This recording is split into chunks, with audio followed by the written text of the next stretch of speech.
Hello everyone, welcome in Shipranomics channel. Student, आप लोगों के द्वारा गुजरात असिस्टेंट प्रोफेसर का सिलेबस भेजा गया है। तो इस वीडियो में मैं आपको सिलेबस के बारे में बताऊंगी, डिटेल में आप लोगों को उसके बारे में बताऊंगी और कौन से बुक्स पढ़ने चाहिए, साथ ही साथ किस तरीके से इसकी तैयारी करनी चाहिए इसके बारे में भी मैं आपको बताऊंगी। First, let me introduce myself. Student, I am doctor Shipra Srivastava. I am UGC NET qualified and a PhD from University of Jammu in the agriculture. And student, this is my mobile number 93206 34901. You can message me on this number, but please don't spam. And student, this is my app Shipranomics. आप मेरे app को Google play store से download कर सकते हैं और इस app पर आपको गुजरात असिस्टेंट प्रोफेसर का सिलेबस मैं डालने जा रही हूँ। एंड सबसे पहली बात स्टूडेंट की, आप जितने भी स्टूडेंट हैं किसी भी स्टेट से, मेरे पास अभी कश्मीर से केरल तक के स्टूडेंट आप लोग आ रहे हैं, लेकिन I teach in 2 languages, English and Hindi. तो अगर आप इंग्लिश मीडियम के स्टूडेंट हैं तो आप अलग से रजिस्ट्रेशन करवा सकते हैं, जिसके लिए प्योर इंग्लिश में बैचेस मैं शुरू कर रही हूँ, खासकर गुजरात के लिए, महाराष्ट्र के लिए और केरल के लिए एंड तमिलनाडु। इन 4 स्टेट के लिए इंग्लिश मीडियम में मेरे ऐप पर क्लासेस स्टार्ट होने जा रही हैं, तो आप जल्दी से इसको रजिस्टर कर लें। एंड UGC नेट JRF के लिए 2024 जून के लिए मेरे ऐप पर अभी लाइव क्लासेस शुरू हुई हैं, तो you can register for that. और स्टूडेंट, क्लास प्लस के द्वारा मेरे ऐप पर 12% का डिस्काउंट कूपन लगाया गया है, जिसकी वैलिडिटी आज तक है। तो आप इसको भी, इस ऑफ़र को भी ले सकते हैं। कोर्सेज तो आप लेते ही हैं, लेकिन जब तक ऑफ़र है तो आप इस ऑफ़र को अवेल कर लीजिए। एंड 12% सभी कोर्सेज पर ये कूपन लगाया गया है और 26 इवनिंग तक ये कूपन वैलिड है। इसके साथ ही साथ स्टूडेंट, 2-3 बैचेस में और ला रही हूँ। UGC नेट JRF का तो लाइव क्लास चल रहा है, सांख्यिकी अधिकारी राजस्थान का भी लाइव क्लास चल रहा है, और इसके साथ ही साथ मध्य प्रदेश असिस्टेंट प्रोफेसर, इसके लिए भी लाइव क्लास शुरू हुई है, तो आप इन तीनों में रजिस्टर कर सकते हैं। तो चलिए, ये थी इन्फॉर्मेशन मिलती रहनी चाहिए। Syllabus for the preliminary test for the recruitment of assistant professor. Economics का जो सिलेबस, जहाँ तक हम बात करें तो इसमें आपको माइक्रो के पेपर में बिल्कुल ये UGC नेट वाला पैटर्न है। माइक्रो, जहाँ तक माइक्रो की बात है, लेकिन पूरी तरह ये नेट के पैटर्न पर नहीं है, क्योंकि इसमें 10 पेपर्स के अलावा एक और पेपर दिया गया है। तो माइक्रो इकोनॉमिक्स में आपको सिंपल कंज्यूमर बिहेवियर लिखा है, लेकिन कंज्यूमर बिहेवियर को पढ़ने के पहले आपने इंडिफरेंस कर पढ़ना है, बजट लाइन पढ़नी है, कंज्यूमर सरप्लस पढ़ना है। तो इन सभी चीज़ों को करते हुए आपको कंज्यूमर बिहेवियर तक पहुंचना है। मीन कंज्यूमर इक्विलिब्रियम, तो पहला पड़ाव आपका होगा consumer equilibrium. Second is producer equilibrium, लेकिन यहाँ पर सिलेबस में दिया जाता है theory of consumer behaviour, theory of production and cost, but it's not like that. It should be consumers equilibrium and producers equilibrium, और इन दोनों को पढ़ने के बीच में आपको indifference curve, budget line, demand analysis, consumer surplus and elasticity of demand, ये सारे chapter आपको करने हैं। प्रोड्यूसर इक्विलिब्रियम की जहाँ तक बात है, इसमें भी मैंने आपको बताया, प्रोड्यूसर इक्विलिब्रियम करने के लिए सबसे पहले आइसोकॉन्ट आपको करना है, फिर कॉस्ट वाली थियरी उनकी करनी है, और उसके बाद हम आ जाते हैं लॉ पे, law of variable proportion, law of return to scale. इसके बाद हम आते हैं प्रोड्यूसर इक्विलिब्रियम। तो फर्स्ट आपका consumer equilibrium, second is producer equilibrium, and third में देखो, यहाँ पर कहीं भी कॉस्ट स्ट्रक्चर की बात नहीं की जा रही है, कॉस्ट का चैप्टर नहीं दिया गया है। But what is my suggestion, please cover that chapter also, because आप अगर कॉस्ट को नहीं करेंगे तो मार्केट जब आप पढ़ रहे होंगे तो उसमें आपको मुश्किल होगी। तो कॉस्ट का चैप्टर करने के बाद आप मार्केट के चैप्टर को करोगे। तो आपके सिलेबस के अनुसार माइक्रो इकोनॉमिक्स में यही सारी चीज़ें हैं, लेकिन मैं इसको अपने अनुसार बता दे रही हूँ स्टूडेंट। पहला consumer equilibrium, second chapter will be producer equilibrium, third chapter will be cost theory को पक्का कर लेना है, और कॉस्ट थियरी के साथ ही साथ इसका मैथ। माइक्रो इकोनॉमिक्स अगर आप करते हो तो बिना मैथमेटिकल के काम नहीं चलेगा, तो मैथमेटिकल पर कमांड होना चाहिए। लेकिन मैं ये नहीं कहूँगी कि माइक्रो कर रहे हैं तो ढेर सारा हमें पढ़ना है। देखो, मैथमेटिकल के केवल 2 ऐसे चैप्टर्स हैं जो हमें माइक्रो में काम आते हैं। पहला इंटीग्रेशन या समाकलन जिसको हम कहते हैं, पहला इंटीग्रेशन और दूसरा डिफरेंशिएशन। इंटीग्रेशन और डिफरेंशिएशन का जो चैप्टर है, इन दोनों चैप्टर को आप कर लें बेसिक से ज़्यादा नहीं, इन 2 चैप्टर के बेसिक कर ले। एक बेसिक फॉर्मूला है दोनों का, ठीक है, इन दोनों बेसिक फॉर्मूलाज को अगर आप कर लेते हो तो आप आराम से मार्केट का स्ट्रक्चर पढ़ सकते हो। इकोनॉमिक्स के जितने भी मैथ है, खासकर कंज्यूमर सरप्लस का मैथ है या फिर इलास्टिसिटी का मैथ है, इलास्टिसिटी का मैथ आपको डिफरेंशिएशन पे बन जाता है, कंज्यूमर सरप्लस का आपको इंटीग्रेशन पर बन जाता है। तो ये सारे मैथ जो है आपको इससे बनेंगे। फिर आ जाइए market structure. So first, second, third will be cost chapter and fourth is market structure. Market में competitive and non competitive equilibrium and their efficiency properties, market में सारे ही मार्केट पढ़ लीजिए। ठीक है, कॉम्पिटिटिव एंड नॉन कॉम्पिटिटिव में perfect competition, monopoly, monopolistic competition, oligopoly, ये सारे मार्केट आपको आएंगे। Fifth is factor pricing. Factor pricing means how we reward labour, land, entrepreneur, जितने भी फैक्टर ऑफ प्रोडक्शन है उनको हम रिम्यूनरेशन कैसे देते हैं, this is called factor pricing. तो ये बहुत ही इंपॉर्टेंट चैप्टर है। एंड होता क्या है कि जब आप शुरू से पढ़ रहे होते हो तो बड़ी एनर्जी के साथ माइक्रो पढ़ते हो, कंज्यूमर तो बहुत ही एनर्जी के साथ पढ़ते हो, कंज्यूमर के सारे ग्राफ बना लेते हो, मैथ पूरा कर लेते हो, प्रोड्यूसर तक आते आते थोड़ा सा टेम्पो डाउन होता है। एंड जब फैक्टर प्राइसिंग तक की बात होती है तो भाई आप हैंड्स अप कर देते हो कि ये तो पढ़ लेते हैं। ऐसा नहीं करना।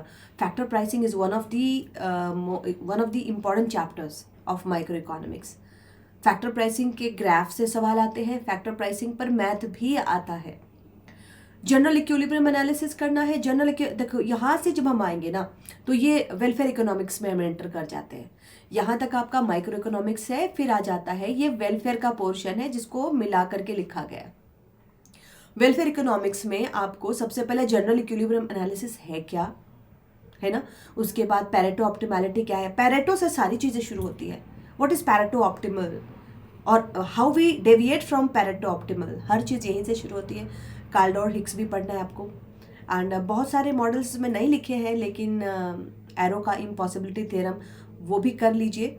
और जो नया इसमें है गुजरात असिस्टेंट प्रोफेसर में, that is adverse selection and moral hazard, asymmetric information.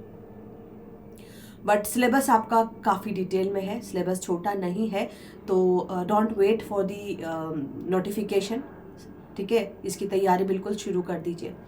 Macro economics की हम बात करें तो ये सिलेबस बहुत ही बढ़िया लगा मुझे। मैक्रो इकोनॉमिक्स का सिलेबस ऐसा होना चाहिए, लेकिन मॉनेटरी के पार्ट को हम थोड़ा अलग कर दें, यहाँ से ये मॉनेटरी का पार्ट हो जाता है। तो मैक्रो इकोनॉमिक्स में national income concept and measurement, determination of output and employment, consumption function, investment, multiplier, accelerator. अच्छा देखो, इन सब के लिए आप लोग इंग्लिश मीडियम के बुक से करोगे तो इसमें एमसी वैश की बुक बहुत ही अच्छी है। एमसी वैश की बुक में आपको जितने न्यूमेरिकल पोर्शंस हैं, जितने ग्राफ हैं, काफ़ी डिटेल में है। अगर आपके पास अभी बहुत टाइम है, आप अगर वैश की बुक को पूरा पढ़ लेंगे ना तो आपको उसके आगे सारी बुक्स फेल लगेंगी। तो ये बहुत ही अच्छी बुक है, काफ़ी एलिबरेट करते हैं ये चीज़ों को, ग्राफ को बहुत ही अच्छे से बताते हैं। खासकर जो मैथमेटिकल पोर्शन है, जैसे 2 सेक्टर इक्विलिब्रियम, 3 सेक्टर इक्विलिब्रियम कैसे होता है, तो y is equal to C plus I कैसे आया। इसमें अगर 2 सेक्टर में इक्विलिब्रियम होगा तो पूरे मैथ्स को इन्होंने डिटेल में बताया हुआ है, 3 सेक्टर में मैथ्स को डिटेल में बताया हुआ है, डिस्पोजेबल इनकम है उसको डिटेल में बताया हुआ है। तो एमसी वैश की बुक इज अल्टीमेट बुक। और ये जो आपका मॉनेटरी का पोर्शन है स्टूडेंट, मॉनेटरी भी बहुत ही अच्छे से आपको उसमें दिया हुआ है, ISLM, supply of money, demand of money. And इसके लिए आपको ML सेट की बुक बहुत ही बढ़िया है। इसको पेज नंबर 1 से जो भी पेज नंबर लास्ट है पूरा पढ़ जाइए, काफ़ी अच्छा कॉन्सेप्ट हो जाता है। Stat and econometrics, stat and econometrics का सिलेबस मैं बोलूँगी इसको ठीक करके बताने की ज़रूरत है, बिकॉज स्टैटिस्टिक्स को हम इकोनोमेट्रिक्स के साथ कॉम्बो नहीं लगा सकते। हम पहले स्टैटिस्टिक्स पढ़ते हैं, फिर इकोनोमेट्रिक्स पढ़ते हैं, उसके भी पहले हम इकोनॉमिक्स पढ़ते हैं। Why? Because econometrics is application of stat in economics, right. आप जो स्टैट है, statistics, what is statistics? Is a tool which we apply in economics. कोई भी अगर हमें फॉर्मूला डिराइव करना है तो we take help of statistics to derive that formula in econometrics. So econometrics को हम लास्ट में करते हैं, पहले हम माइक्रो पढ़ते हैं, फिर स्टैट। और स्टैट जो है वो सिंपल यहाँ पर देखो स्टैट के सिलेबस को काफ़ी मिला करके लिखा गया है। पहला आपको पढ़ना होता है मेजरमेंट ऑफ सेंट्रल टेंडेंसी, है ना। यहाँ से हम शुरू करते हैं कि डाटा डेविएट करता है है ना, डाटा अपने इस लाइन से डेविएट करता है, कहीं भी डेविएट करता है तो उसकी सेंट्रल टेंडेंसी क्या है, मीन कहाँ पर है, मीडियन कहाँ पर है, मोड कहाँ पर है ना। तो यहाँ से हम शुरुआत करते हैं। तो this is the first chapter, measurement of central tendency and dispersion. Dispersion में आ जाएगा आपका स्टैंडर्ड डेविएशन, मीन डेविएशन, ठीक है। तो मेजरमेंट ऑफ सेंट्रल टेंडेंसी से आप स्टार्ट करोगे और मीन मीडियन मोड इसमें आ जाएंगे। बहुत ही इंपॉर्टेंट चैप्टर है मीन मीडियन मोड, क्योंकि this is the base. Mean median mode को अगर आपने अच्छे से कर लिया तो स्टैंडर्ड डेविएशन, मीन डेविएशन सभी बढ़िया से निकल जाएंगे। डिस्पर्जन मतलब कि आंकड़े जो बिखरते हैं, जो डाटा जो है स्कैटर करते हैं, this is called dispersion. Dispersion का मेजरमेंट होता है standard deviation, mean deviation, range. तो ये सारी चीजें आपको पढ़नी है which is not written here. Then correlation, regression इसमें दिया है, लीनियर रिग्रेशन मॉडल, लेकिन उसको इकोनोमेट्रिक्स के पोर्शन में दिया है। बट स्टैट में आपको मीन मीडियन मोड करना, standard deviation, mean deviation, range, then correlation, regression and index number. इतना करने के बाद स्टूडेंट हम प्रोबेबिलिटी तक आते हैं। Probability theory, concept of probability, distribution, movement, central limit theorem. इसके बाद आप आ जाते हो इकोनोमेट्रिक्स में। इकोनोमेट्रिक्स शुरू करना सैम्पलिंग मेथड से। इकोनोमेट्रिक्स की कोई अलग से बुक मैं नहीं बता पाऊंगी, क्योंकि मैं स्टूडेंट अपने नोट से पढ़ाती हूँ। एंड गुजराती की बुक है, लेकिन काफ़ी वास्ट बुक है, उसको पूरा करना बड़ा मुश्किल है। कुछ पोर्शन आपको कहीं कहीं किसी किताब में मिल जाते हैं, जैसे खासकर मैं तो सांख्यिकी अधिकारी के बैच को भी पढ़ा रही हूँ, स्टैटिस्टिकल ऑफिसर। तो मैं बिल्कुल स्टैट वाली बुक्स को यूज़ कर रही हूँ। गुण गुप्ता की बुक आती है, ठीक है, मदान की बुक आती है। तो इन सारे बुक से आई विल नॉट सजेस्ट, क्योंकि मैं तो 2-3 बुक मिला करके पढ़ाती हूँ। तो व्हाट आई सजेस्ट कि अगर आप लोगों को पूरा कोर्स नहीं लेना है तो आप लोग केवल इकोनोमेट्रिक्स का कोर्स भी देख सकते हैं, ठीक है। And linear regression, identification problem, simultaneous equation, discrete choice and time series analysis, तो ये सारे आपको इकोनोमेट्रिक्स में आते हैं। और इसके बाद आ जाओ मैथमेटिकल। मैथमेटिकल के लिए मेहता मदनानी की बुक अच्छी है। Sorry, not Madan, Mehta Madnani. मेहता मदनानी में बहुत सारे एग्जाम्पल्स भी दिए हैं। और मैं जिससे पढ़ाती हूँ स्टूडेंट, दैट इज़ चियांग की बुक। चियांग की बुक में मैथमेटिकल बहुत अच्छे से दिया हुआ है, और उसको टाइम से पढ़ने की ज़रूरत है। अगर आप सेल्फ स्टडी करना चाहते हो, गो फॉर चियांग की बुक। और इसको काफ़ी अच्छे से क्योंकि इंग्लिश मीडियम में बहुत ही अच्छी बुक है ये।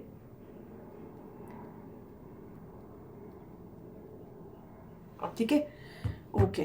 मैथमेटिकल में देखो, sets, function, continuity, sequence series, differential, linear algebra. इसमें इंटीग्रेशन नहीं दिया है, मगर इंटीग्रेशन छोड़िएगा नहीं, क्योंकि आपको माइक्रो इकोनॉमिक्स में वैसे भी इंटीग्रेशन का काम तो पड़ेगा ही पड़ेगा। तो differential calculus, integral calculus and optimisation, input output model, linear programming के मैथ्स मिलेंगे आपको, ठीक है। एंड एप्लीकेशन को इसमें अलग से करने की जरूरत नहीं है, क्योंकि डिफरेंशिएशन एंड इंटीग्रेशन के एप्लीकेशन आपको माइक्रो इकोनॉमिक्स में पढ़ने ही है ना। कंज्यूमर सरप्लस का आप मैथ बनाओगे, या इलास्टिसिटी ऑफ डिमांड का मैथ बनाते हैं, या फिर आप मार्केट एनालिसिस में मैथ बनाते हैं, है ना। तो इन सब में आपको उसकी ज़रूरत पड़ती है। इंटरनेशनल के लिए मैं I will suggest Mannur and Cherunilam, ठीक है।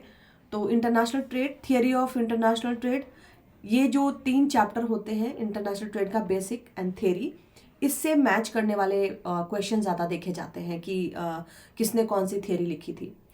2 चैप्टर इसके इंपॉर्टेंट होते हैं, balance of payment and exchange rate, जिसमें आपको समझना होता है कि कौन सी एंट्री को आप कहाँ रखोगे। बहुत ही ध्यान से, और ये मैंने ऑनलाइन पढ़ाया भी, आप इसको चेक कर सकते हैं, exchange rate and balance of payment.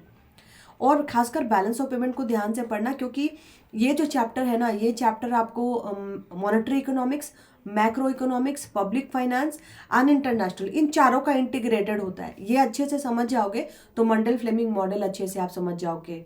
Monetary economics में जो आप स्टरलाइजेशन इफेक्ट पढ़ते हो आरबीआई का, वो अच्छे से समझ जाओगे। तो ये सब कुछ मिला जुला करके पढ़ना होता है। मैंने ये चैप्टर ऐसे ही पढ़ा है स्टूडेंट, बैलेंस ऑफ पेमेंट को बेस बना के रखते हैं, तो आरबीआई जो स्टरलाइजेशन इफेक्ट लाती है इकोनॉमी में, वो आप समझ पाओगे। एक्सचेंज रेट का चैप्टर भी ऐसा ही है। इन दोनों को करने के बाद आपको ISLM मॉडल भी समझ में आएगा, मंडल फ्लेमिंग मॉडल भी अच्छे से समझ में आएगा। तो this chapter is very important chapter.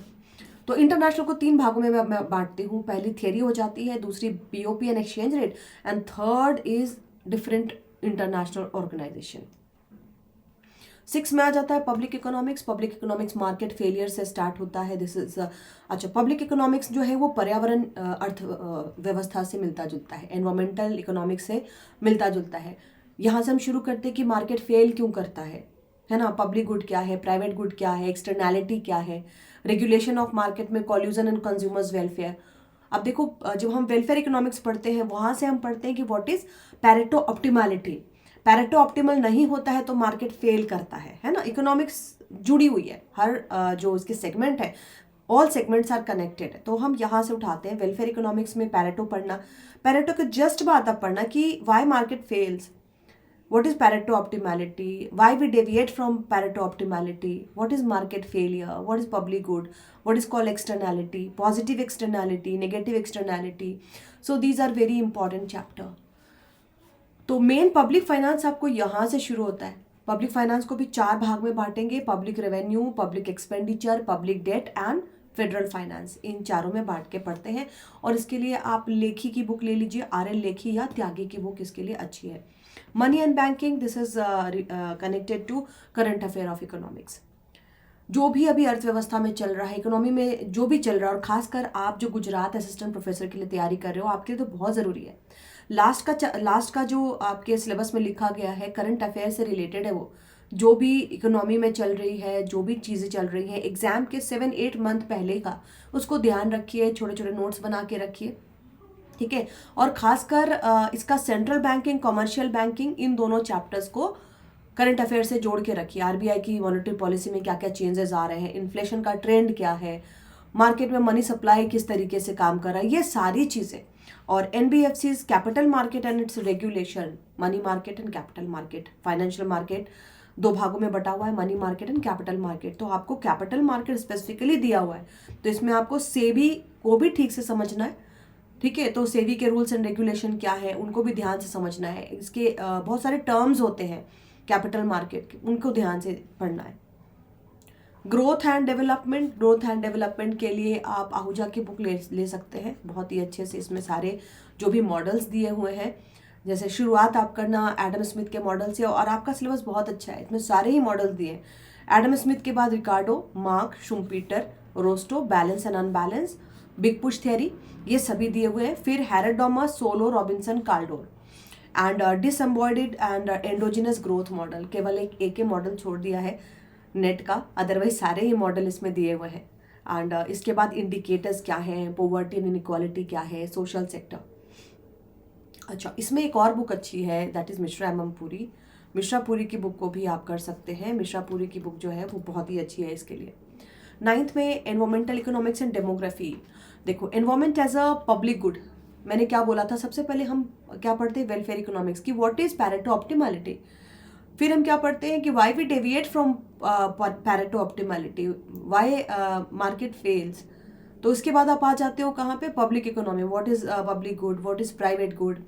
इसके बाद हम आते हैं environmental economics and demography. Environmental economics में आप क्या पढ़ते हो कि environment as a public good, है ना। मार्केट फेल क्यों करता है, बिकॉज ऑफ पब्लिक गुड, ठीक है। तो पब्लिक गुड, हम पर्यावरण को या एनवायरमेंट को भी एक पब्लिक गुड की तरह लेके चलते, तो इस तरीके से इकोनॉमिक्स को जोड़ के पढ़ना होता है। देखो, मार्केट फेलियर यहाँ भी आया। अब ये प्रॉपर आपको पर्यावरण अर्थशास्त्र है, कोज थ्योरम क्या है, cost benefit analysis, value of environmental good, theory of population, age structure, lifestyle migration. अब ये वाला जो आपका पोर्शन है, जो मैंने यहाँ पर किताब बोली ना आहूजा की, ग्रोथ एंड डेवलपमेंट के लिए, वो इसको भी कवर करेगा। कुछ एक टॉपिक कवर नहीं होंगे जिसको आप ऑनलाइन भी निकाल सकते हैं।